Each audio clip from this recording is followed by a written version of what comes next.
بسم اللہ الرحمن الرحیم۔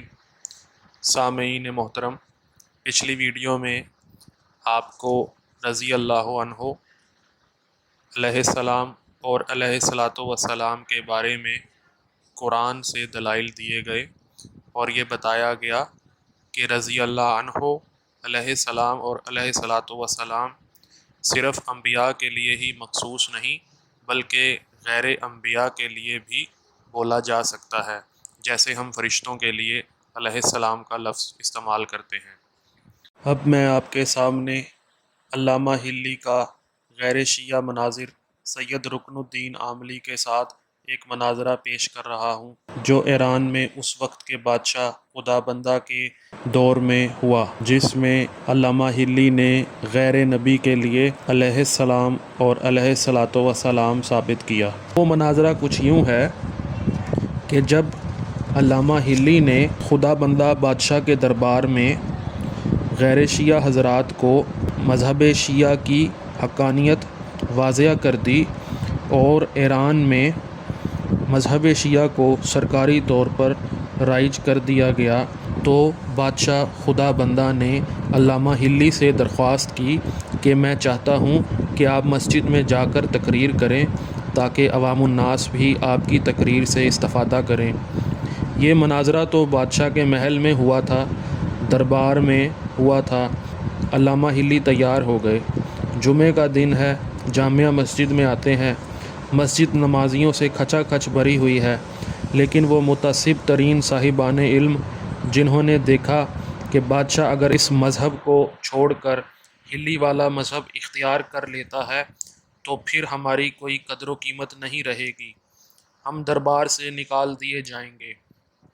وہ پیچ و تاب کھاتے ہوئے تعصب کے پتلے مسجد میں آ کر بیٹھے اور اس انتظار میں تھے کہ علامہ ہلی کی تقریر میں کوئی غلطی نظر آئے اور فوراً پکڑ کر عوام الناس کے سامنے علامہ ہلی کو شرمندہ کیا جائے۔ علامہ ہلی نے تقریر شروع کی، جیسا کہ پہلے تو ہر مقرر کا قاعدہ ہے کہ اللہ کی تعریف الحمدللہ رب العالمین، اس کے بعد والصلاۃ والسلام علی الامی وعلیہ الطاہرین، اس طرح سے درود و سلام بھیجا۔ بس اتنا کہنا تھا کہ ایک فقہ حنبلی کا عالم سید رکن الدین عاملی یہ سمجھا کہ مجھے موقع مل گیا، فی الفور اپنی جگہ سے اٹھے اور کھڑے ہونے کے بعد علامہ ہلی پر اعتراض کیا کہ آپ نے خطبہ ہی غلط پڑھا ہے اور بتا رہا ہے کہ آپ کو خطبہ پڑھنا ہی نہیں آتا۔ ٹھیک ہے، رسول پر تو درود بھیجنا صحیح ہے، مگر آل رسول پر آپ نے درود کیسے بھیجا ہے؟ درود تو صرف نبی پر بھیجنا صحیح ہے، غیر نبی پر تو درود بھیجنا صحیح نہیں ہے۔ یہ آپ نے غیر نبی آل رسول پر درود کیسے بھیجا؟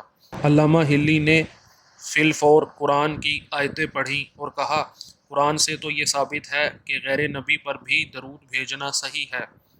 رکن الدین عاملی نے اعتراض کیا کہ کہاں لکھا ہوا ہے؟ قرآن میں۔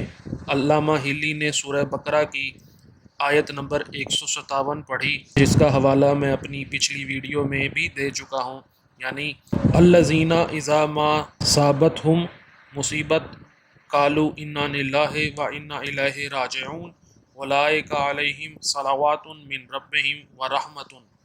قرآن کے اندر ارشاد ہو رہا ہے کہ ایک ایسا گروہ ہے صاحبان ایمان کا کہ جب ان پر مصیبت نازل ہوتی ہے تو وہ کہتے ہیں کہ ہم اللہ کے ہیں اور ہم اللہ ہی کی طرف پلٹ کے جائیں گے۔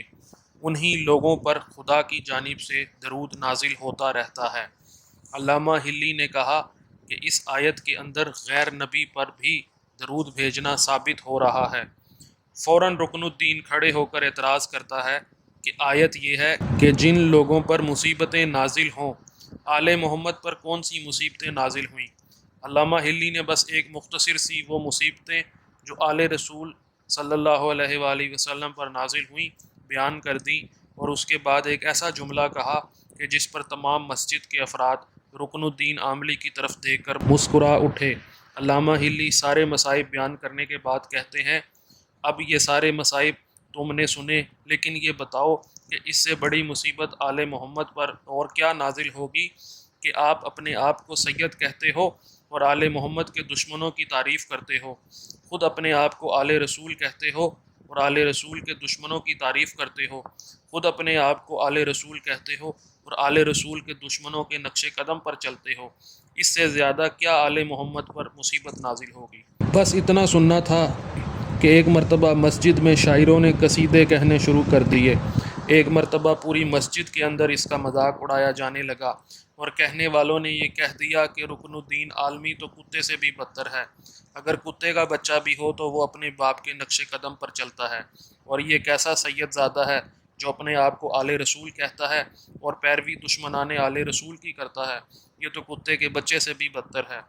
قارئین، اب میں آپ کو غیر شیعہ حضرات کی صحاح میں سے ایک کتاب سنن ابی داؤد میں سے ایک حدیث دکھانے لگا ہوں جس میں نبی اکرم صلی اللہ علیہ وآلہ وسلم نے غیر نبی پر درود بھیجا ہے۔ حدیث میں لکھا ہے کہ رسول اللہ صلی اللہ علیہ وسلم نے اپنے دونوں ہاتھوں کو اٹھایا، آپ دعا فرما رہے تھے، اے اللہ سعد بن عبادہ کی اولاد پر اپنی برکت و رحمت نازل فرما۔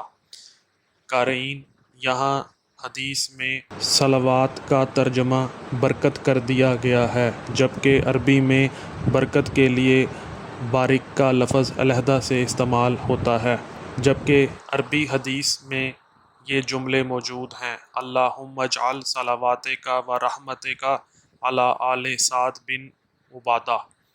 تو آپ نے ملاحظہ کیا کہ اس حدیث میں سعد بن عبادہ کی آل پر نبی مکرم صلی اللہ علیہ وآلہ وسلم نے صلوات اور رحمت بھیجی ہے، اور یہ حدیث سنن ابی داؤد میں سونے سے متعلق احکام و مسائل کے ذیل میں گھر میں داخل ہونے کی اجازت لینے کے لیے آدمی کتنی بار سلام کرے والے باب میں حدیث نمبر 5185 میں نقل کی گئی ہے۔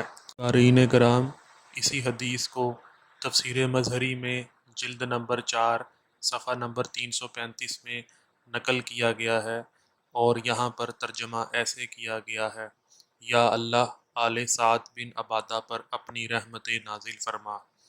تو قارئین، آپ نے دیکھا کہ صلوات کا ترجمہ ہی نہیں کیا گیا۔ اسی حدیث کو تبیان القرآن میں غلام رسول سعیدی صاحب نے جلد نمبر 5 اور صفحہ نمبر 250 میں نقل کیا ہے، اور انہوں نے اس حدیث میں صلوات کا ترجمہ صلوات ہی کیا ہے۔ اسی حدیث کو اسد الغابہ فی معرفت صحابہ کی جلد نمبر 4 کے صفحہ نمبر 897 پر نقل کیا گیا ہے، اور عبدالشکور فاروقی لکھنوی نے صلوات کا ترجمہ درود کیا ہے، جو کہ درست ہے۔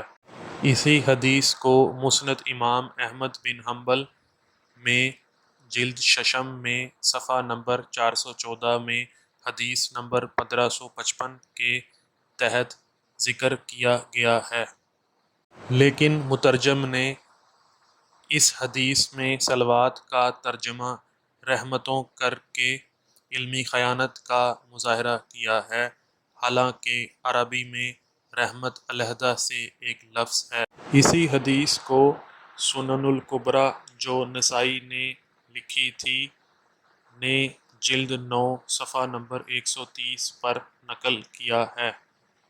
اسی حدیث کو معجم الکبیر میں جلد نمبر 18 میں صفحہ نمبر 354 میں نقل کیا ہے۔ اسی حدیث کو احمد بن علی بن حجر العسقلانی نے فتح الباری کی جلد 11 کے صفحہ 170 پر نقل کیا ہے۔